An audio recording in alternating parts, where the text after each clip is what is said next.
My name is Aideen McInerney-Leo, and I'm a genetic counsellor by background, and I've got a research group that's focusing on how we can get genetic testing integrated into medicine. There are a few different reasons as to why somebody might get genetic testing.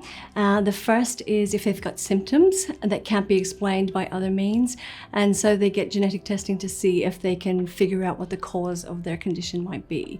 That's very common in childhood, and we call that diagnostic testing. The second most common reason as to why people get testing is if they've got a family history of a cancer or a neurological condition and they want to know whether they've got an increased risk of developing it in the future themselves. And we call that predictive genetic testing. And the third is to see whether or not they might carry a genetic variant that might increase their risk of having a child with a genetic condition.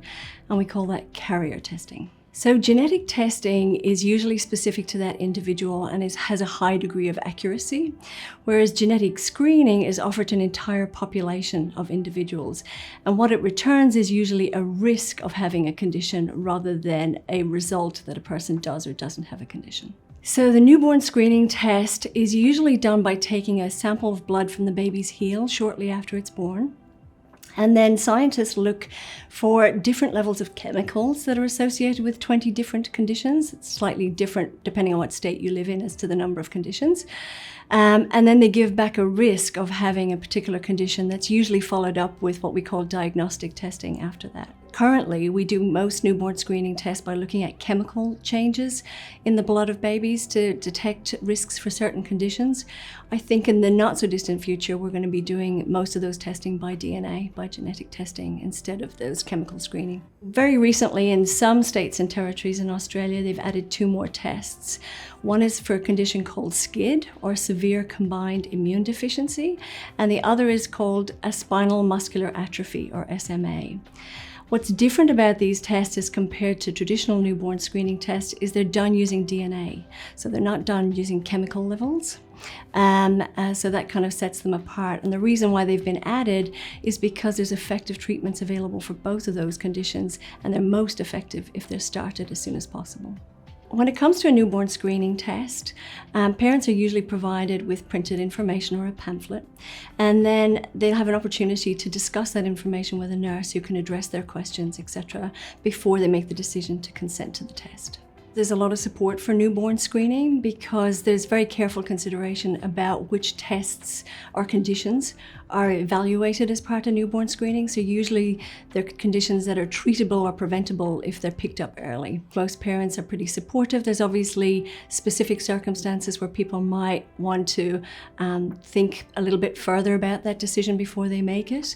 But for most parents, it's a fairly straightforward decision. Genetic discrimination is discrimination against an asymptomatic or an unaffected individual based on assumed genetic conditions or risk for a genetic condition. Disability discrimination occurs when a person has a disability, so they're affected, whereas genetic discrimination is when somebody's unaffected but presumed to be at risk for a genetic condition. So people with a disability obviously need to worry about disability discrimination, but they don't need to worry about genetic discrimination because, as I said, they're already affected with a condition. It could be possible, and in some situations, that their relatives who perhaps might carry some of those genetic variants might be worried about genetic discrimination, but not so much the individual with the disability. As of 2019, there is a moratorium.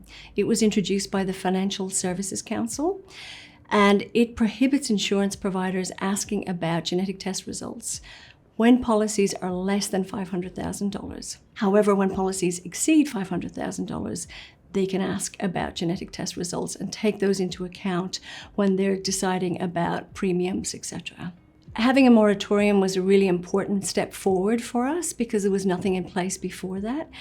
But we've been doing a lot of research with clinicians, with patients, consumers, researchers, and also with the financial services industry themselves about whether this is the right solution to the problem. The feedback that we're getting is that $500,000 is too low, and that people would like to see something permanent in place, and ideally something that has some degree of government oversight or regulation, perhaps even legislation in this space. So there's a group of us who are actively trying to lobby government to see whether or not there might be an opportunity for some sort of a permanent government oversight solution. We've got lots of evidence that fear of genetic discrimination stops people from having genetic testing and stops them from participating in genetic research. So if we don't get some sort of a meaningful solution to address people's fear of genetic discrimination, that is going to stop them having genetic testing and participating in research.